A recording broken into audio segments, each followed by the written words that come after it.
नमस्कार students, मंकित vibes में आप सभी का स्वागत है। आज हम पढ़ेंगे एक super important chapter Golgi apparatus, जो नीट, आरपीएससी फर्स्ट और second grade, 11th, 12th boards और सभी साइंस एग्जाम्स के लिए एक गेम चेंजर है।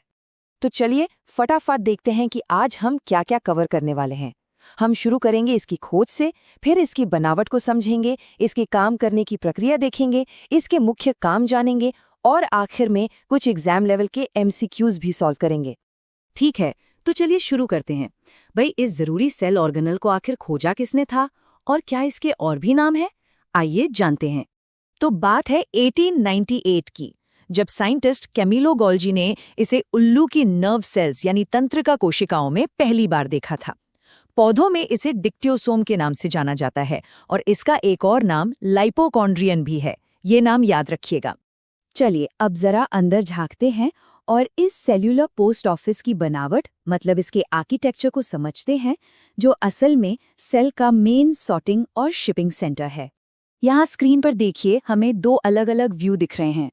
लेफ्ट साइड में जो है वो एक असली इलेक्ट्रॉन माइक्रोस्कोप की इमेज है, जो दिखाती है कि ये सेल के अंदर असल में कैसा दिखता है। और राइट साइड में एक साफ सुथरा डायग्राम है, जो हमें इसके हिस्सों को आसानी से समझने में मदद करता है। तो इसकी पूरी बनावट में 3 मेन हिस्से होते हैं। सिस्टर्नी, जिन्हें हम कुंडिकाएं कहते हैं, वेसिकल्स यानी पुटिकाएं, और ट्यूब्यूल्स, जिन्हें नलिकाएं कहा जाता है। देखिए, ये जो सिस्टर्नी है ना, ये गोल्जी अपैरेटस की जान है। ये चपटे मेम्ब्रेन वाले थैलों की तरह होते हैं, जो एक के ऊपर एक रखे होते हैं, जैसे प्लेट्स का ढेर। प्रोटीन और लिपिड को बदलने और छांटने का सारा जरूरी काम यही होता है। अब ये बहुत इम्पॉर्टेंट है। गोल्जी के 2 चेहरे या कह लीजिए 2 सिरे होते हैं। एक है सिस फेस, जो रिसीविंग गेट की तरह है, जहां कच्चा माल आता है, और दूसरा है ट्रांस फेज, जो शिपिंग डिपार्टमेंट है, जहां से तैयार माल पैक होकर बाहर निकलता है।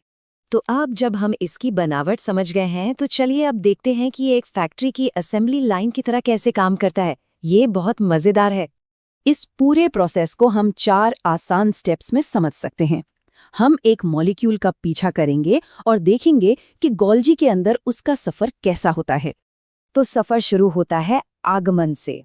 एंडोप्लाज्मिक रेटिकुलम से बनकर आए प्रोटीन और लिपिड गोल्जी के एंट्री गेट यानी सिस फेस पर पहुंचते हैं। अगला स्टेप है प्रसंस्करण यानी प्रोसेसिंग। यहाँ ये मॉलिक्यूल्स सिस्टर्नी के ढेर से होकर गुजरते हैं और एक फैक्ट्री की कन्वेयर बेल्ट की तरह इनमें जरूरी बदलाव किए जाते हैं और इनकी छंटाई होती है। फिर आता है पैकेजिंग का काम। अब जो तैयार मॉलिक्यूल्स हैं, उन्हें वेसिकल्स नाम के छोटे छोटे डिलीवरी पार्सल में पैक कर दिया जाता है और हर पार्सल पर उसका पता भी लिखा होता है कि उसे कहाँ जाना है। और आखिर में निकासी यानी एग्जिट। ये वेसिकल्स ट्रांस फेज से बाहर निकलते हैं और अपनी मंजिल की ओर चल पड़ते हैं, चाहे वो सेल के अंदर कोई दूसरा ऑर्गेनेल हो या सेल के बाहर। तो अब हम प्रोसेस तो जान गए, लेकिन सवाल ये है कि गोल्जी के आखिर काम क्या-क्या हैं? ये सेल के लिए इतना जरूरी क्यों है? इसका सबसे जरूरी काम है स्राव यानी सिक्रीशन। सोचिए, हमारी बॉडी में जो ग्लैंड्स हैं, जैसे पैंक्रियाज या थायराइड, जो लगातार हार्मोन्स और एंजाइम्स बनाती हैं, उनमें तो गोल्जी अपैरेटस दिन रात काम करता है इन चीजों को पैक और शिप करने के लिए।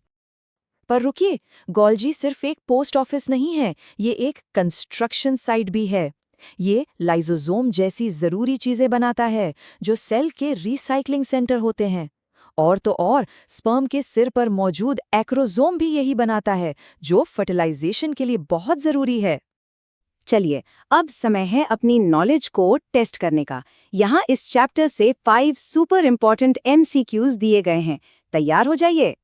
पहला सवाल, गोल्जी अपैरेटस इनमें से किस में नहीं पाया जाता है? जरा सोचिए, कोशिकाओं के सबसे बेसिक टाइप कौन से होते हैं और उनमें क्या खास होता है?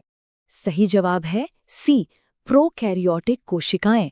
याद रखिए, प्रोकैरियोट्स बहुत ही सिंपल सेल्स होती हैं, जिनमें मेम्ब्रेन वाले ऑर्गेनेल नहीं होते, और गोल्जी अपैरेटस भी उन्हीं में से एक है। दूसरा सवाल इसकी बनावट से जुड़ा है। गोल्जी कॉम्प्लेक्स के रिसीविंग एंड को, मतलब जहां से सामान अंदर आता है, उसे क्या कहते हैं?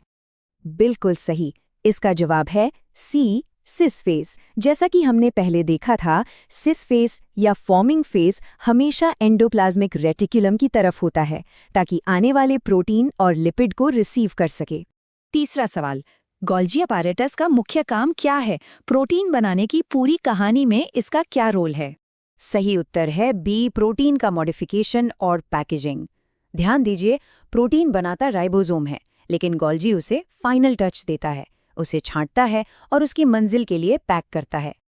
ये एक बहुत ही खास सवाल है जो एग्जाम में अक्सर आता है। स्पर्म सेल में एक्रोसोम कौन सा ऑर्गेनेल बनाता है? इसका जवाब है डी, गोल्जी अपैरेटस। यह इसके स्पेशल मैन्युफैक्चरिंग कामों में से एक है जो स्पर्म बनने की प्रक्रिया के दौरान होता है। और ये रहा आखिरी सवाल, गोल्जी के शिपिंग डिपार्टमेंट से जो डिलीवरी ट्रक निकलते हैं उन्हें क्या कहते हैं? और सही जवाब है डी, वेसिकल्स। ये वही छोटे छोटे मेम्ब्रेन वाले थैले हैं जो ट्रांसफेस से निकलते हैं और पैक किए हुए सामान को उसकी सही जगह तक पहुंचाते हैं। तो अगर वीडियो पसंद आया तो इसे जोरदार लाइक करिए, अपने दोस्तों के साथ शेयर करिए और हाँ, बेल आइकन दबा के मंकित वाइब्स चैनल को सब्सक्राइब करना मत भूलिएगा ताकि हर इंपॉर्टेंट चैप्टर पर ऐसे ही मजेदार वीडियो मिलते रहें।